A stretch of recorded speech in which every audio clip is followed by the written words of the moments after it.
former governor of Kaduna State and former chieftain of the ruling All Progressive Congress, Malam Nasiru El-Rufai, has described Tinubu administration as the most corrupt, most intolerant, and the worst government in history. He also described Tinubu's government as the government of propaganda. That is what we're going to look at in this video. Welcome. And if you are new to my channel, you have not yet subscribed to my channel, please subscribe to my channel. Hit the subscription button, hit the notification bell. When you subscribe to my channel and hit the notification bell, anytime I have a new video, you'll be among the first to know. God bless you. Now, Malam Nasiru El-Rufai, he was in Kaduna to commiserate with the governor of Kaduna State who lost his mother recently. And after paying condolence visit to the Kaduna governor, he now spoke to the press about the state of the nation. And he described the Tinubu government in a very unflattering way. And then we're going to look at what he said about them and whether it makes sense. He claimed that the federal government of Nigeria under Bola Ahmed Tinubu is the most lying government that depends on false propaganda, especially on security challenges bedeviling the nation. He refuted the claim by Tinubu administration that security has improved across the country. And this is what Malam Nasiru El-Rufai said to the journalists that spoke with him. He said, and I quote, "This is the most lying government that depends on propaganda. They lie that security has improved in Nigeria.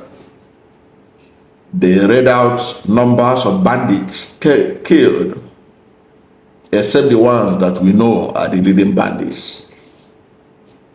In Kaduna, Dogo Gide is still around. Malam Abba, the Boko Haram terrorist, is still alive. Belotuji is still around. But every day they announce names of people that are bandits leaders that they have killed, and security has improved. How many local governments are under the occupation of bandits in Kaduna? How many are occupied by bandits in Zamfara State and some parts of Sokoto?" Those were the questions he posed as he was speaking to the journalists. Now, Malam Nasiru El-Rufai has come to realize what many of us have been saying. That Tinubu was strategic in running his government and populating it with propagandists, those whose job is to communicate. And this job is to obfuscate information, obfuscate the truth. Malam Nasiru El-Rufai, you have gotten that memo now. If you look at it, this is the only government, democratic government in Nigeria that has almost 12 people in the management of information or as spokespersons. Almost 12 people. The ones you are seeing their faces, Bayo Nanoga, Sunday Dare, Daniel Buwala. There are those who you don't hear their names. but they are all doing the same job of propaganda, of covering up for the government's failings, of attacking people, of recruiting people on social media to be attacking people. There are those who are detailed, and there are many, to focus on Peter Obi, and created a lot of irats to be attacking and insulting him on a daily basis. There are those who are not even in Nigeria, but they are working for the government, and they can't be doing that for free. You have people like Reno Omokri. They are everywhere. There are so many Reno Omokris that you don't even know them. All they do is to obfuscate facts, create unnecessary ethnic tensions, bring in whatever ammunition they have to show that Tinubu is working. The others who are asking questions are the enemy of the state. Malam Nasiru El-Rufai, he has noticed it. And that was why he said that what we have in Nigeria now is a government of propaganda. And he noted that there is no place where destiny is very well spelled like insecurity. You know, security is different from economy. You can say that Tinubu is doing well in the economy, but when the ordinary person went to the street, went to the market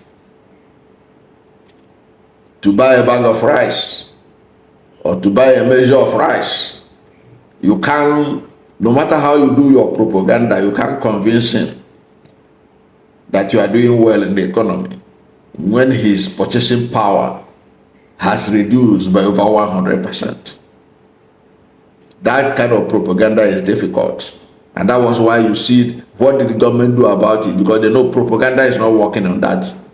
Before the Ramadan, the government did massive importation and opened the border for rice and all kinds of food to come in, at the detriment of the local investors, the local farmers.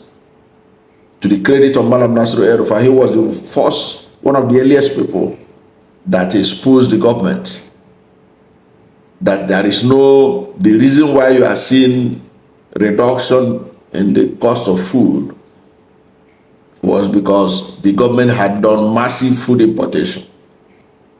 And how they celebrated it, you see how Reno Omokri, all of them were celebrating that bag of rice had come down. But even at the price it came down, it wasn't yet lower than the minimum wage of 70,000. Compared to what was the price of a bag of rice under even an incompetent Buhari administration too. So when they get to that, they know that there's a limit of propaganda. So they try to do what? Put the economy on one side. You know, put the interest of the local farmers on one side and began massive importation. But the issue of security, they know that many Nigerians are not,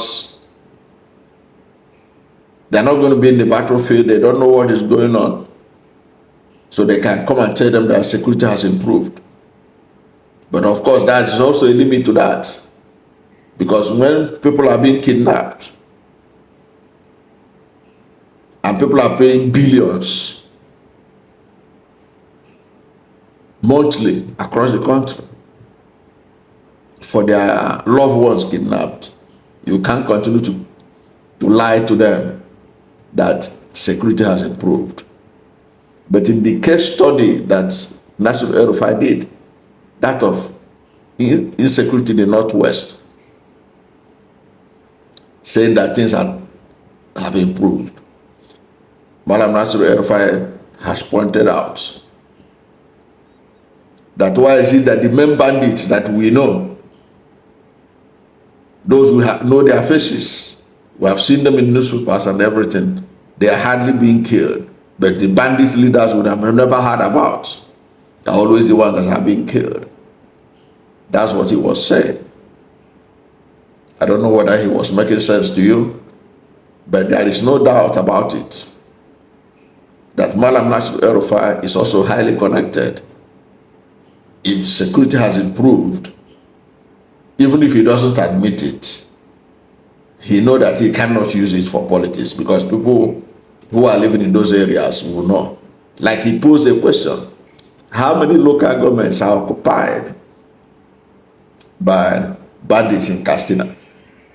How many in Zamfara? How many in parts of Sokoto? I know that under Muhammad Buhari, almost 12 local governments were occupied. I don't know the situation of things now. I mean in Kaduna. And the government and the mainstream media are not helping the situation. This is because recently Senator Alain Dume revealed that over 100 soldiers of the Nigerian military had been killed in 6 months, according to him. But did you get any report in the media about these soldiers killing? The media, because of the effectiveness of the government's propaganda, didn't report about these killings.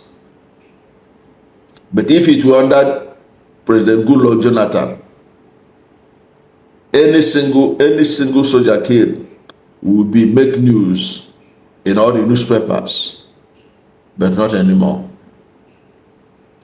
So when Nasiru El-Rufai is saying that Tinubu is running a government of propaganda, he may not be far from the truth. But I don't know what to think about his position. Whatever is your view, let's hear from you at the comment section. Thank you for watching this video. And if you are new to my channel or have not yet subscribed to my channel, please subscribe to my channel.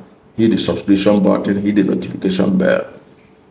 When you subscribe to my channel and hit the notification bell, anytime I have a new video, you'll be among the first to know. God bless you. And please don't forget to like this video, because when you like it, Google will rank it high and recommend it for more people. Thank you, and God bless you and yours.